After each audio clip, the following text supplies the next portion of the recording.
여러분 돌아볼 때 우리 교회가 참 아름다운 교회입니다. 우리 옆사람 우리 교회 참 아름답습니다. 예, 여러분이 다른 교회 갈 기회가 없잖아요. 근데 다른 교회 가보면 우리 교회 참 좋다, 아름답다 그래요. 여러분 은혜인데 저는 이 아름다움이 우리의 삶 속에서도 그대로 나타나기를 축복합니다. 어떻게 나타나야 될까요? 열매로 나타나고 증거로 나타나면 좋겠어요. 우리가 9월 첫 주 동안에 한 달 동안에 제가 요한복음 15장의 말씀을 가지고 여러분과 함께 나누고 있습니다. 첫 주에는 무엇을 했습니까? 진짜 연결된 것 같은 데가 아니라 진짜 연결이 돼서 여러분 진짜 생명을 주시는 그 하나님의 뜻. 그리고 두 번째는 뭘까요? 두 번째는 내 안에 거하라고 하시는, 진짜 연결이 돼야 되니까 내 안에 거하라고 초대하시는 하나님의 명령을 들었어요. 그리고 오늘은 열매 맺는 삶의 비밀이라고 하는 제목으로 말씀을 나누려고 그래요. 여러분 요한복음 15장은 이제 예수님께서 요한복음 13장부터 16장까지가 이 고난, 그러니까 공생의 마지막 주간에 제자들과 함께, 특별히 그 잡히시기 전날 밤에 예수님께서 제자들과 유월절 만찬을 나누셨는데 그때부터 주신 말씀을 기록을 하고 있어요. 근데 여러분 우리가 구원도 받았고 은혜도 받았고 하나님의 복도 받고 새로운 삶을 얻었는데 이게 계속 지속이 되는 거죠. 여러분 하나님 나라에 이를 때까지 여러분 광야에서 만나 먹는 게 다가 아니라, 광야에서 메추라기를 먹는 게 다가 아니라, 광야에서 바위를 깨고 생수가 솟아나는 게 다가 아니라, 그거는 목적이 아니라 과정이라는 말씀이에요. 어디 가라고? 약속의 땅에 가는데 지장이 없도록. 여러 순간에 중간에 굶어 죽고 목말라 죽고 더워서 죽고 추워서 죽고 이래서 흔들리고 저래서 흔들리고, 여러 그러면 어떻게 가나 약속의 땅에 들어가겠어요? 하나님의 약속한 땅을 맛보기도 전에 그냥 넘어지고 쓰러지면 안 되니까, 그래서 하나님께서 그 앞에 정말 기적을 계속 베푸시는 거예요. 그거는 상식적이지 않아요. 여러분 법조인들은 뭘로 봐야 됩니까? 법리라고 하는 걸 통해서 사건을 본다면, 오늘 우리는 하나님의 약속과 하나님의 전능하심이라고 하는 그 차원에서 우리는 사건을 풀어가는 사람이에요. 여러분 세상 사람들은 상식으로 쳐다보고 우리는 하나님이 주신 말씀이라는 것. 근데 성경에 보면 상식적인 삶이 하나도 없어요. 상식이 적용이 되면 우리는, 여러분 이스라엘은 홍해 앞에서 끝났어야 돼요. 상식적으로 하면 어떻게 홍해를 건넜을지 모르겠지만 그냥 굶어 죽어야 돼요. 그리고 또 상식적으로 하면 어떻게 캐서 먹든지 했어도 목말라 죽어야 되고, 밤에 추워 죽고 낮에 더워 죽고 죽을 수 있는 상황이 수없이 많은데, 상식적으로 하면 그 순간 광야는 그냥 죽음의 땅이 되어야 되고 절망의 땅이 되어야 되고, 여러분 그 마지막이 되어야 되는데, 하나님은 광야를 마지막이 아니라 어떻게 해요? 하나님의 간섭과 역사하심으로 이게 죽음이 아니라 생명의 땅이고, 여러분 마지막이 아니라 과정이 되게 하시는데, 하나님이 이렇게도 역사하시는구나 라고 하는 것을 보게 하시고 들으면서 그들이 가게 되는 거예요. 근데 여러분 그게 어디 있어야 됩니까? 그거는 눈에만 남아 있으면 안 되고 마음에 남아 있어야 돼요. 생각에 남아야 돼요. 여러분 내 삶에 믿음으로 쫙 흡수하고 있어야 되는 거예요. 여러분 우리는 다 열매를 맺고 싶어 해요. 여러분 특별히 어떤 열매요? 정말 나 때문에 그 구원받고 나 때문에 하나님께 나오고 이런 열매를 맺고 싶어 한다는 말씀이에요. 그러면 여러분 어떻게 하면 그런 열매를 맺는 삶을 살 수가 있겠어요? 오늘 본문에는 예수님께서 바로 이 열매를 맺을 수 있는 삶의 비밀을 우리에게 알려주시고 있는 거예요. 여러분, 성경의 사고, 성경 중심, 하나님 중심의 사고를 우리는 히브리적 사고라고 그래요. 근데 히브리적 사고에서 열매는 단순한 결과가 아니에요. 열매는 나에게 생명이 있다라고 하는 확실한 증거인 거예요.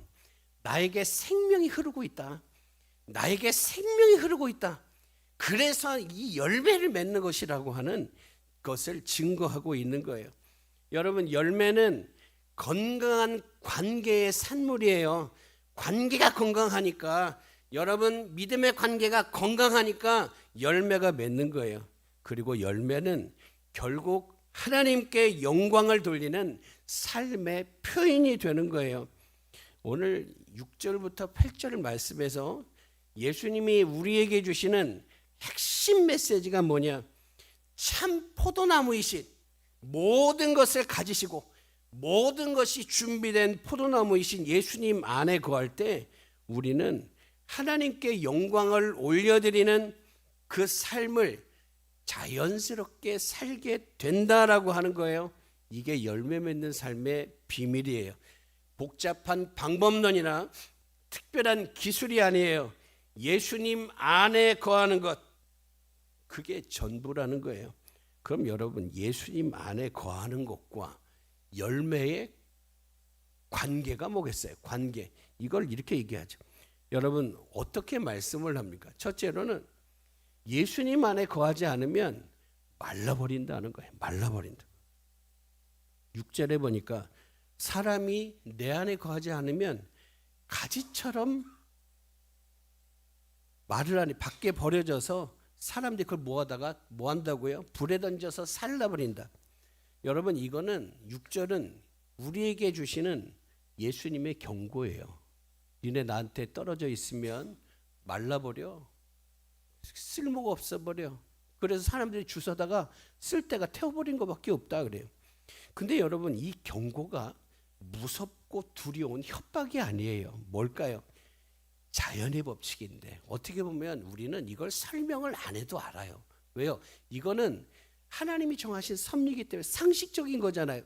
이거 끊어지면 이거 쓸데없어. 이거는 얘기 안 해줘도 다 얘기할 수가 있는 거예요. 근데 이 지극히 자연스러운 자연 법칙을 통해 우리에게 영적인 원리를, 진리를 깨우쳐 주시는 거예요. 그래서 이 말씀은 사랑의 말씀이에요. 우리를 끌어안아서 어떻게든지 열매 맺는 삶, 그냥 하나님이 약속하신 것이 그냥 그대로 현상으로 머무는 게 아니라 우리의 삶이 되고 자연스럽게 맺어지는 열매가 되는 삶이 되게 하기 계신 하나님의 사랑의 말씀인 거예요. 여러분, 생각해 보시죠. 포도나무 가지가 포도나무에서 떨어지면 어떻게 될까요? 떨어져도 금방은 안 변할 거예요. 그렇죠? 금방은 그래도 받아놓은 게 있으니까, 여러분 들어왔던 생기가 있으니까 금방은 안 바뀔 거예요. 금방은 좀 푸른기가 있고요, 금방은 좀 살아있는 것 같이 보여요. 근데 시간이 지나면 점점 말라. 왜? 수분 공급이 끊어져요. 수분 공급이 끊어지고 양분이 더 안 들어와. 그래서 결국은 완전히 말라버리게 되면서 사람들은 그것을 모아서 어떻게 해요? 열매의 용도가 아니라 불 때는 용도로 용도가 바뀐다는 거예요. 근데 여러분, 이것이 예수님 안에 거하지 않는 우리의 삶의 모습이에요. 여러분, 예수님과의 연결이 끊어지면 처음에는 별다른 게 없어 보여요. 뭐 아무 이상도 없는 것 같고 문제가 없는 것 같다. 여러분, 예수님과 끊어졌는데 여전히 교회도 나오고 신앙생활도 하는 것 같아요. 말씀도 읽는 것 같고 예배도 드리고 헌신도 봉사도 해요. 근데 시간이 지나면서 뭐가 봐요? 영적으로 서서히 메말라가는 거예요. 서서히 메말라가요. 이제 하나님 앞에 기도할 제목이 없어요. 기도해도 재미가 없어요. 말씀이 재미가 없어요. 여러분, 예배가 지루해져요. 교제가 부담스러워져요. 사람 만나는 게 부담스러워요. 무슨 얘기를 해? 왜? 오늘 내 안에 흐르는 하나님의 생명, 예수의 생명이 있고 은혜가 있어야 되는데 없으니까 만나서 얘기하는 게 부담스러워. 더 나아가서 여러분, 가정에서도 이제 화를 쉽게 내고, 그리고 직장에서도 믿는 사람 믿는 사람이나 구별이 없어져. 구별이 말하는 거나 행동하는 거나 똑같아지는 거예요. 여러분 더 나아가서 다른 사람을 향한 관심과 사랑도 식어져 가요. 여러분 어려운 사람 보면 좀 돌봐줄 수 있으면 좋은데, 여러분 동료들을 좀 배려하는 마음이 있어야 되는데, 가족을 섬기는 마음이 있어야 되는데, 이게 점점 줄어드는 거예요. 그리고 무엇보다 하나님의 사랑을 나누고 싶은 마음이 사라지게 되는 거예요. 사랑하는 여러분, 은혜가 끊어지니까, 사랑이 사라지니까 뭐만 남아요? 이제 본질은 없어지고 형식만 남고, 그리고 실체가 없는 그냥 뿌연 그림자만 남게 되는 거죠. 여러분, 이게 예수님 안에 거하지 않으니까 나타나는 자연스러운 현상이 되는 거예요.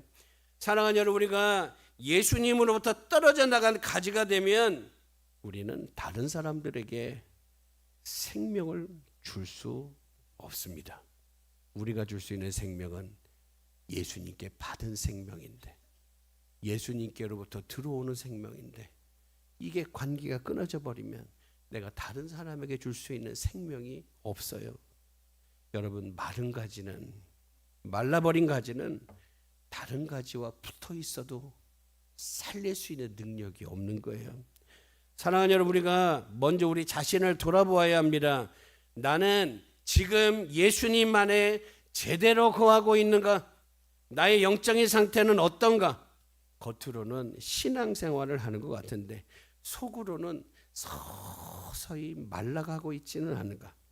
여러분, 만일 다 그런 건 아니겠지만 요즘 기도가 잘 안 된다거나, 말씀이 은혜가 안 된다거나, 집에서 뭔 일만 있으면 자꾸 화가 난다거나, 여러분 직장에서 믿음 없는 사람과 별다를 것이 없이 산다거나, 다른 사람을 향한 사랑의 마음이 식어지거나, 그렇다면 우리는 어쩌면 예수님 안에 온전히 붙어 있지 못하고 있다고 하는 신호일 수도 있더라.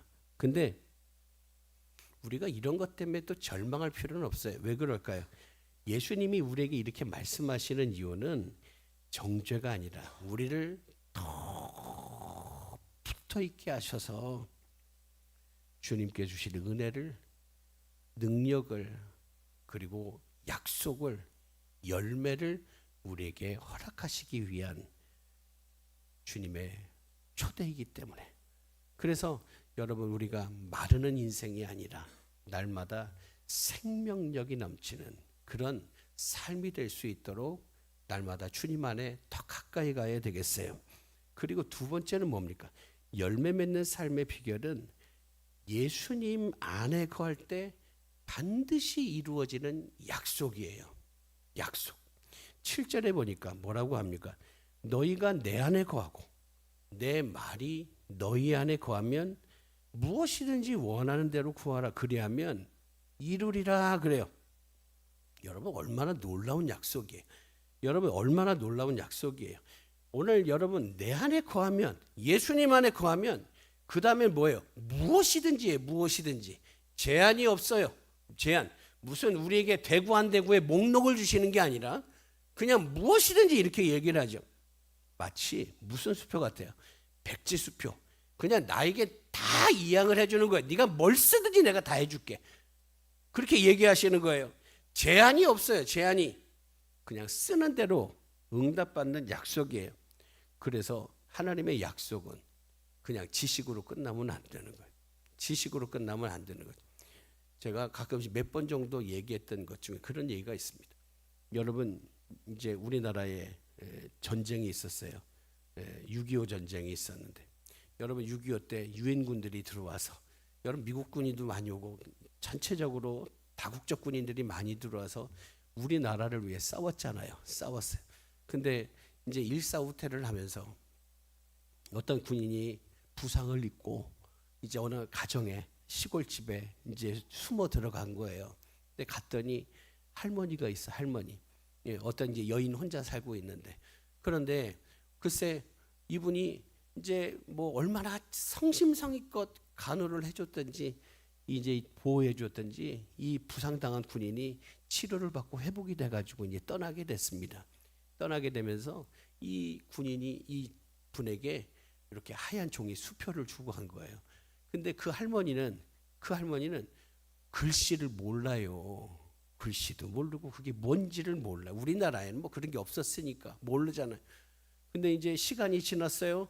시간이 지났는데 이분이 너무 못 사는 거예요. 진짜 너무 못 사는 거예요. 먹고 살 게 없을 정도로 너무 못 사는 거예요. 그래서 동사무소 직원이 이제 방문해가지고 어떻게 도와줄 일이 없을까 하고 가봤대요. 가봤더니 글쎄 진짜 못 살더래요. 너무 찢어지게 못 살더래요. 그래서 갔는데 그 집에 글쎄 벽에 액자가 이렇게 떡하니 붙어 있는데 이 동사무소 지금 봤더니 이게 엄청난 수표들하는 거예요. 엄청난 수표. 근데 이분은 그게 뭔지를 몰라요. 뭔지를 몰라요. 아니 할머니 이게 있는데 왜 이렇게 사세요? 난 이게 뭔지를 몰라. 그 사람이 죽고 가길래 그래도 귀한 거겠거니 하고서 액자에 넣어가지고 왜요? 이거를 써야지 내가 잘 살 수 있는데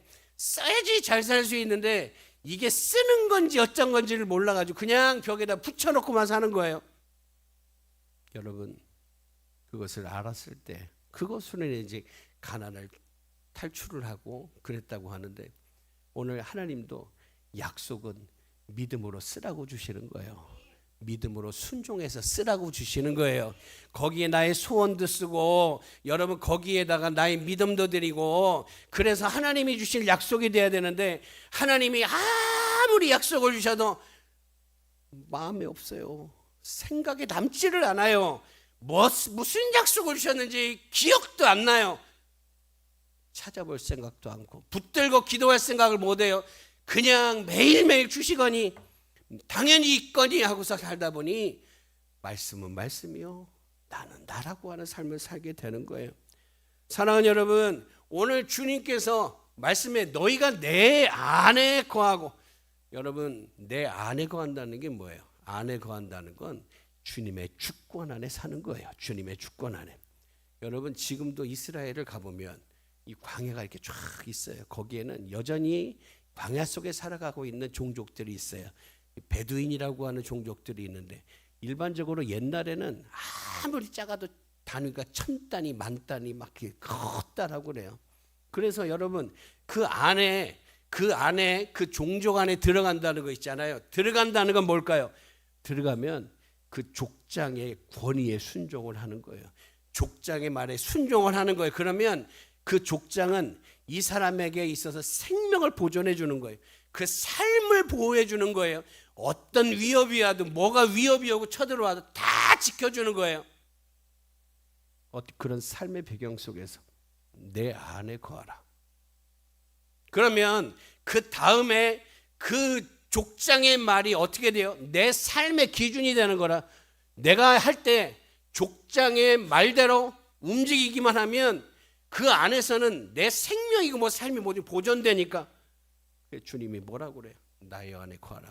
그리고 내 말이 너희 안에 거하면 그 안에서 모든 것이 무엇이든지 원하는 대로 구하면 다 어떻게 해요? 해결이 되는 거예요. 해결이 되는 거예요. 여러분 오늘 이 약속 내 안에 거하고 내 말이 너희 안에 거하면 무엇이든지 원하는 대로 구하라. 그래야면 이루어지리라 라고 하셨는데 근데 여러분 여기에는 분명한 조건이 있죠. 분명한 조건 뭘까요? 첫째는 나의 안에 거하라는 거예요. 너희가 내 안에 거하면 여러분 예수 안에 거한다는 게 뭘까요? 이거는 이례적인 게 아니에요. 여러분 교회에도 어떤 사람은 손님으로 사는 사람이 있어요. 40년을 살아도 나그네요. 나그네. 마음을 두지 않아요. 생각을 두지 않아요. 그냥 지나가는 사람이에요. 근데 어떤 사람은 들어오자마자 거기에서 그냥 쭉 심지를 내리고 뿌리를 내리고 살아가는 거예요. 수고하고 짐진 자를 오라고 그랬더니 짐을 지고 수고하고 오긴 했는데 집에 갈 땐 그 짐을 또 가지고 가는 거예요. 왜? 여기서 내가 해결할 이 생각도 없고 마음도 없고 결단도 없어요. 한 번도 짐을 풀질 않아요. 여러분 오늘 예수님 안에 거하는 것은 이례적인 결심이 아니에요.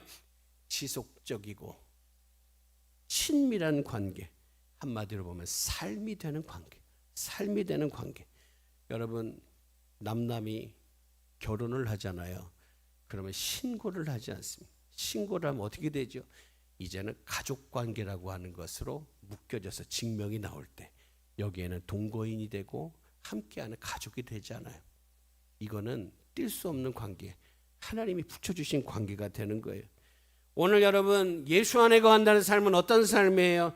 날마다 아침마다 일어났을 때 하나님 오늘 하루도 주의 은혜 안에 살게 하시고 주의 뜻대로 살겠습니다 고백하며 시작을 하고 여러분 하루 종일 일마다 때마다 일마다 성령님의 인도하심을 구하며 살아가고 기쁠 때나 슬플 때나 순탄할 때나 어려울 때나 항상 주님과 함께 있고 항상 주님 앞에 사는 것, 다시 말해서 나 혼자 사는 신앙이 아니라 주님과 함께하는 신앙이에요. 여러분 사람들이 신념과 신앙을 구별을 못할 때가 있어요. 신념은 뭐예요? 내 생각을 믿는 것이고 신앙은 하나님을 바라보며 살아계신 하나님을 믿기에 바라보고 집중하고 나아가는 거예요. 여러분 우리는 신념으로 사는 사람이 아니라 신앙으로 살아가는 겁니다. 여러분 여호와를 앙망한다고 그랬는데 앙망이라는 말은 뭐냐? 우리의 삶의 문제가 얼마나 많아요. 문제가. 그것을 새끼를 꼬듯이 여러분 밧줄을 꼬듯이 팍 꽈가지고 어디로요? 하나님께 집중하는 거예요. 그게 앙망이에요. 앙망. 이 모든 것을 꼬고 하나로 만들어가지고 이걸 가지고 내 삶의 기준이 되시고 능력 되시는 주님께 집중하며 나가는 것. 그러면 하나님이 새 힘을 주시는데 독수리에 날개치며 올라갈 수 있는 힘을 주신다고 말씀을 해요. 상식적으로는 젊으나 나이를 먹으나 오래 걷고 뛰면 지쳐서 힘들어야 되는데 근데 그 지치고 힘든 상황 속에서 하나님은 새 힘을 허락해 주신다라고 하는 거예요. 오늘 여러분 주님이 말씀해요. 네가 내 안에 거해야 돼. 그렇게 말씀해요. 예수님의 말씀과 따로따로 떨어지는 게 아니라 가운데 거해야 돼. 그리고 두 번째 뭐예요? 내 말이 너희 안에 거하면 그래요. 들어가긴 했는데 말대로 안 하면 그것도 안 되는 거죠. 여러분 내 말이 너희 안에 거하면 이라고 할 때 이것은 단순히 성경을 많이 읽는 것이 아니에요. 그렇다고 성경을 지식적으로 많이 안다는 의미도 아니에요. 예수님의 말씀이 우리 안에 거한다는 것은 예수님의 말씀이 우리 마음 깊은 곳에 우리의 생각 깊은 곳에 뿌리를 내려서 생활 속에서 내 생각과 삶의 판단의 기준이 되시는 걸 의미하는 거예요. 우리가 날마다 기도할 때 주 뜻대로 살게 하소서. 주님 뜻대로 살게 없어서.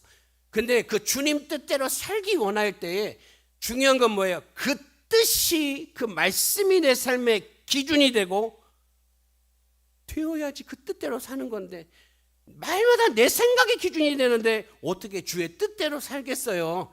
그러니까 주님 뜻대로 살기로 했네 그랬으면 그 말씀이 내 생각의 뿌리를 내려서 기준이 되어야 된다라고 하는 거예요. 무슨 일을 만날 때 말씀이 어떻게 써 있어? 주님 어떻게 하라고 그러셨지? 이것부터 따져야 되는데 저질러 놓고부터 하나님 앞에 해결하라고 해서는 안 된다는 말이에요. 여러분 히브리적 사고에서 거한다라고 하는 것은 정착한다, 뿌리를 내린다는 뜻이에요. 여러분 예수님의 말씀이 단순히 지식이 아니라 내 삶을 움직이는, 근데 내 삶을 왜 움직이셔요? 은혜로 끌어가기 위해서, 쉴만한 물가로 끌어가기 위해서, 여러분 푸른 초장으로 끌어가기 위해서 내 삶을 움직이시는 거예요. 그렇게 내 삶을 움직이시는 생명력이 되는 거예요. 여러분 우리가 어떤 결정, 어떤 선택을 할 때 자연스럽게 예수님이라면 어떻게 하실까? 예수님 말씀에 따르면 어떻게 해야 될까? 여러분 이게 생각이 되어야 되는 것. 생각을 하려고 하는 게 아니라 되어야 되는 거예요. 그런데 이 두 가지 조건이 충족이 되면 예수님은 뭐라고 하죠? 무엇이든지 원하는 대로 구하라. 여기서 중요한 것은 여러분 예수님 안에 거하고 예수님 말씀이 우리 안에 기준이 되잖아요. 기준이 되면 우리가 거하는 그 기도의 제목에 성격이 달라지고 무게가 달라지고 방향이 달라지고 내용이 달라지게 되는 거예요. 달라진. 그리고 나아가서 우리가 꿈을 꾸는 소원과 하나님 앞에 부르짖는 기도의 제목들이 하나님의 뜻과 점점 더 일치하게 되는 거예요. 왜? 하나님의 말씀이 내 삶의 기준이 되니까 그래요. 물론 이것이 내가 원하는 거, 내가 소원하는 것을, 내가 필요한 것을 구하지 말아야 된다는 뜻이 아니에요. 하나님은 우리에게 필요한 일용할 양식과 우리에게 꼭 필요한 개인적인 필요에도 관심을 갖고 계세요. 하나님 뭐라고 그러시죠? 하늘에게 너희 아버지가 네가 필요한 거 다 알고 계신다라고 얘기를 하시잖아요. 다만 우리가 예수님 안에 거할 때 우리의 기도가 더 넓어지고 깊어지는 거예요. 예전에 내가 필요한 것만 봤는데 내가 필요한 것을 포함하여서 하나님이 우리에게 허락하시는 그 계획과 이것을 보기 때문에 우리가 바라보는 그 크기나 깊이가 달라져요. 달라질 수밖에 없어요. 개인적인 필요는 물론이고 하나님의 나라와 영광을 위한 기도도 이제는 함께 자연스럽게 드리게 되는 거죠. 여러분, 그러면 예수님 안에 거하고 예수님 말씀이 우리 안에 거하면 우리가 어떤 것들을 구하게 될까요? 결국 하나님의 뜻과 일치하는 것을 구하게 돼요. 여러분, 가정의 평안과 화목을 위해 기도하겠죠. 당연한 거예요. 직장에서의 정직한 삶과 선한 영향력을 위해 기도해요. 연약한 자들을 이웃이 되어서 도울 수 있는 능력을 구하게 돼요. 무엇보다 먼저 믿은 나를 통해서 주변의 소중한 사람들이 하나님의 은혜를, 하나님의 사랑을, 하나님의 축복을 풍성히 경험하기를 사모하게 되는데, 근데 여러분, 이게 창세기 12장에서 하나님이 아브라함에게 약속과 함께 주신 명령이고 복이에요. 근데 여러분, 이런 마음이요, 억지로 안 만들어져요. 억지로 만들어지는 게 아니에요. 예수님 안에 거하면서 자연스럽게 생기는 거예요. 우리가 하나님의 사랑을 경험할 때 다른 사람들도 이 기쁨과 평안을 누리게 되기를 원하는 건 자연스러운 일이에요. 여러분, 어떤 것을 기도하고 계시나요?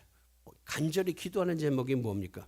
근데 여러분, 이 제목들의 성취를 누리기를 원한다면 먼저 여러분이 예수님 안에 거하시기를 바랍니다. 그러면 하나님께서 가장 좋은 때에 가장 좋은 방법으로 여러분 응답 주시고 역사에 주실 줄로 믿습니다. 그리고 마지막 세 번째, 열매를 맺는 삶은 열매를 맺는 삶을 살게 되면 우리를 통해 하나님께 올려지는 영광이 되는 거예요. 8절을 보면 너희가 과실을 많이 맺으면 내 아버지께서 영광을 받으실 것이요 너희가 내 제자가 되리라.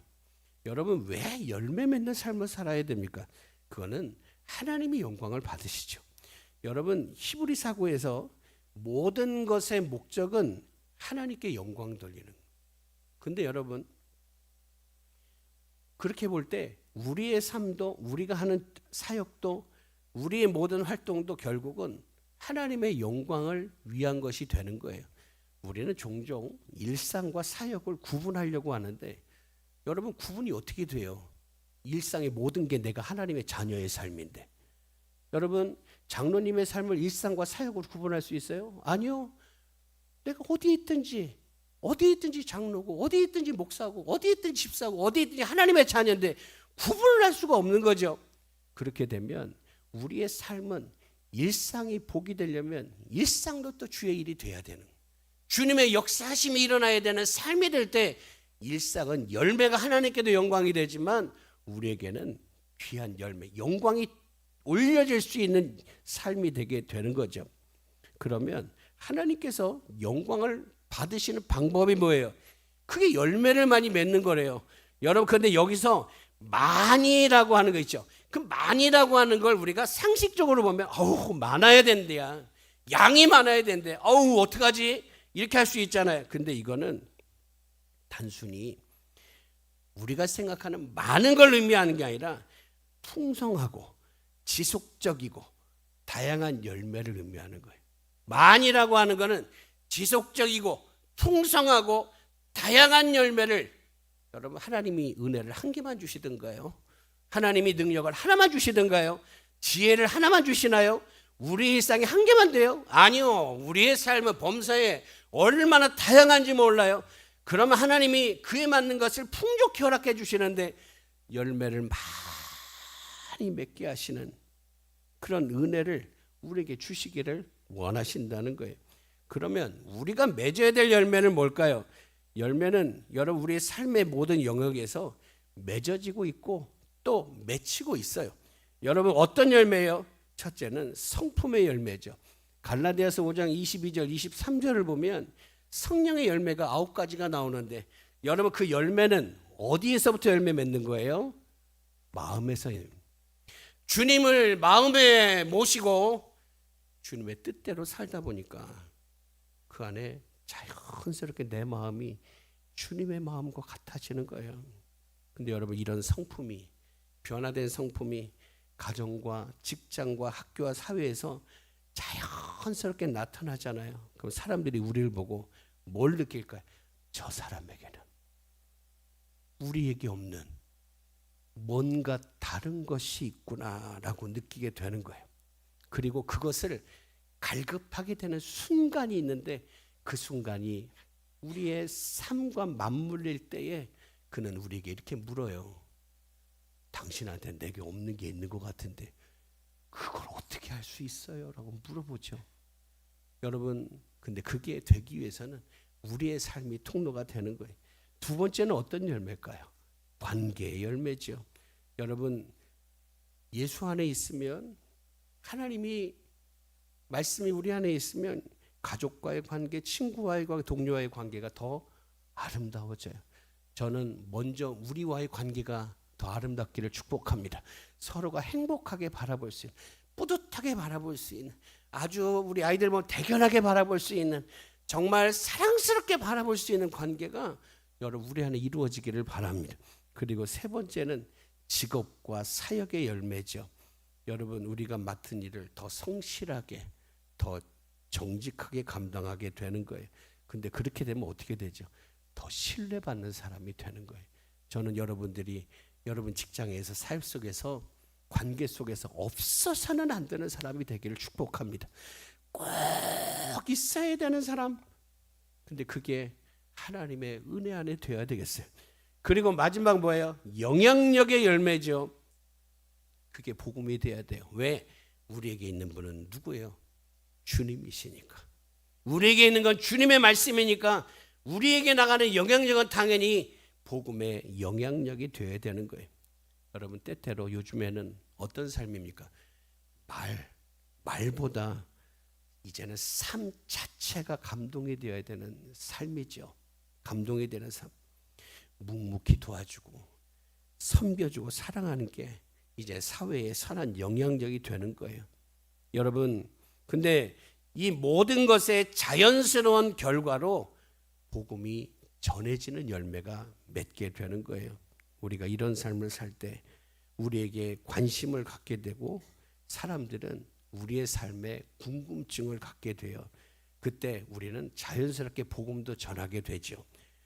여러분 예수님께서 사도행전 1장 8절에서 오직 성령이 너에게 임하시면 너희가 권능을 받고 그리고 예루살렘과 온 유대와 사마리아와 땅끝까지 내 증인이 되리라. 어쩌면 우리 선장은 어떤 곳이죠? 예루살렘이에요. 예루살렘. 우리를 너무나도 잘 아는 사람들. 어쩌면 늘 티격태격했던 사람들. 근데 오늘 그들에게 누가 임하요? 성령이 임하고 하나님의 권능이 나타날 때 여기에서부터 여러분 우리 안에 부어주신 계신 주님의 생명이 그들에게 전달되고 이를 통하여 이제 다른 사람들에게로 확장이 되어가게 되는 거죠. 사랑하는 여러분, 우리에게 하나님의 은혜가 자연스럽게 흘러나오기를 소망합니다. 우리 지난주에 말씀드렸어요. 웃으면 좋겠다. 따지지 말고 웃으면 좋겠다. 우리 장로님 하면 예 하고 이제 함께 웃으면 좋겠다. 왜요? 그 웃음은 하나님이 우리에게 주신 명령이니까. 이럴 때 웃어라, 이럴 때는 웃지 마라 하신 게 아니라 항상 웃어라, 항상 기뻐하라고 하신 것은 기쁨의 근원이, 내가 기뻐할 수 있는 근원이 하나님이시라면 그 하나님은 임마누엘 하시는데, 그럼 나도 또한 그 하나님 때문에 내가 지금 기뻐하지 못할 상황도 기뻐하게 하실 하나님을 믿기에 기뻐할 수 있고 웃을 수 있는 게 된다면, 오늘 우리는 자연스럽게 주의 뜻대로 이루어지는 은혜가 내 삶의 전부라는 걸 고백할 수 있게 될 것이고, 그러면 이 삶이 우리의 삶이 될 때 여러분, 사람들은 먼저 우리에게 다가와서 이렇게 물을 거예요. 당신에게 있는 게 뭡니까?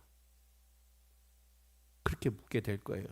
근데 예수님이 이렇게 말씀하죠. 이렇게 열매를 맺는 사람이, 주님의 뜻대로 열매를 맺는 사람이 내 제자가 된다. 그렇게 말씀해요. 여기서 주의할 점은, 사람은 그러면 이렇게 생각해요. 그 열매를 맺어야만 제자가 되나? 네? 아니에요. 하나님은 조건을 얘기하시는 게 아니에요. 여러분, 우리는 이미 예수님이 구원받았고 하나님 자녀가 됐잖아요. 여러분, 다만 예수님 말씀하시는 건 진정한 제자의 삶이 뭔지를, 제자답게 사는 게 뭔지를 우리에게 보여주시는 거예요. 여러분, 왜 그럴까요? 제자는 단순히 예수를 믿는 사람이 아니라 예수님을 따라서 살아가는 사람이기 때문에 그렇습니다. 저와 여러분이 정말 우리를 향해 죽기까지, 끝날 때까지 사랑하셨던 그 주님을 본받아서 이 한 주간도 그렇게 주님처럼 사랑할 수 있는 모습이 되고, 더불어서 그 은혜가 우리 안에 있기를 축복합니다. 여러분, 오늘부터 이 열매 맺는 삶의 비밀을 생각할 때 주님이 뭐라고 하시죠? 니네가 내 안에 있어봐. 그럼 내 말이 니네 안에 들어갈 거예요. 그러면 자연스럽게 열매는 맺을 것이다. 오늘, 그리고 그렇게 열매를 많이 맺으면 내 아버지께서 영광을 받으실 것이다. 저는 이 공공연한 비밀인데, 이 공공연한 비밀이 저와 여러분의 삶이 되고, 그래서 이제는 비밀이 아니라 나에게 이루어지는 응답의 이야기, 사랑의 이야기, 기적의 이야기, 여러분, 이런 열매의 이야기로서 여러분 나누어지고 증거될 수 있기를 간절히 축복합니다.